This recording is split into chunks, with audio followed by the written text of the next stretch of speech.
Hello, this is David with Proper Bookshelf, and I've got a book that been meaning to review for several months now.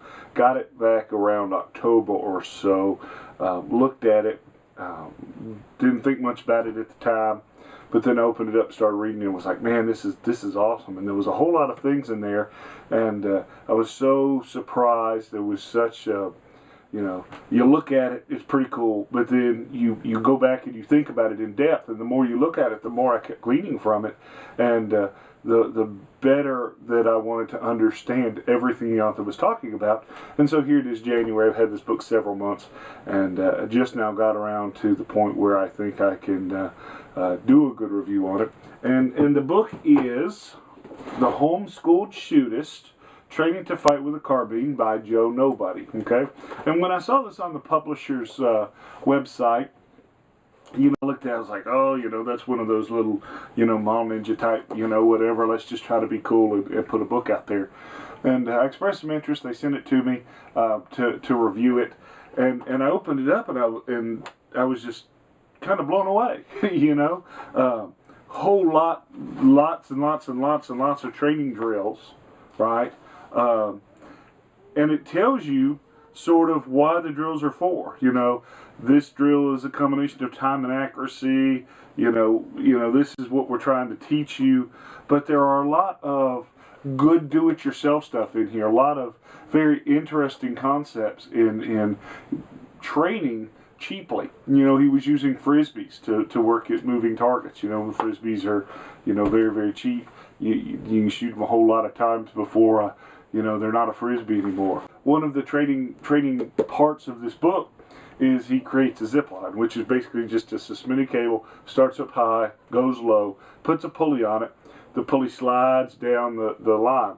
Well, attached to this pulley is a weighted rope, and then it's got balloons, different colored balloons, going down the weighted rope. And then in order to start the slide on command, basically he shows how to sew another balloon kind of to wedge the pulley so it can't move. And then when you're ready to start, you shoot that one balloon, and then it starts coming down the hill. And then probably what would be best is have somebody call out blue, and then you shoot all the blue balloons, or left, and you shoot all the left balloons.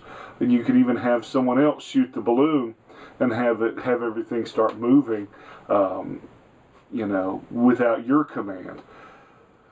It's a little dynamic because the balloons are light and they're kind of moving, and so it trains a whole lot of skills, and I think it's a wonderful idea, and I'm going to steal the fire out of it. However, I live in a subdivision, my little urban homestead, and my neighbors are up at the top of the hill, right? And if I were to do that in the subdivision with my neighbor's house, I'm shooting my AR, that would probably be a bad day, right? You'd probably have a video along the lines of Jaegers, I'll be killing folks, and then everybody would be hating on me and telling me that what I did was stupid, and you know what, they'd be right. And so I was planning on doing it with my airsoft AR. I got me a little airsoft AR so I could do some, functional type exercises there in the basement. But my LiPo battery, my lithium ion battery, is having some issues, and so it can't hold a charge, and so till I fix that, I can't do it. But that is something that I'm going to do in a later video on the TN gun on the Shepherd School YouTube channel, so you can wait in the wings for that. But I got that idea from Joe Nobody here in his book, and it's really great. And it's not just training. There are a lot of theory in here, a lot of things that, and one thing he says in bold, I do not battle zero, or I do not zero a battle rifle, mid-range rifles. And he says, before you have a coronary throw this book in a fire, let him expand. And he talks about sighting his weapon, and how he sights his weapon, but he does not battle zero because he knows his ballistics and he knows his sight offset. And as I was reading, I was like, that makes some sense. I'm going to study that more. He talks about how to shoot sideways, and that's not this mall ninja. I'm going to shoot my gun sideways, but it's something that I've seen before. I've got a training video where a police sniper is using an AR-15 in order to engage some hostage takers that are robbing a bank. And this officer is taking cover behind a cinder block wall, you know, that surrounds an air handling unit, you know, an AC unit for a commercial building. And so he's sitting there and he's sighted on the bad guy, right?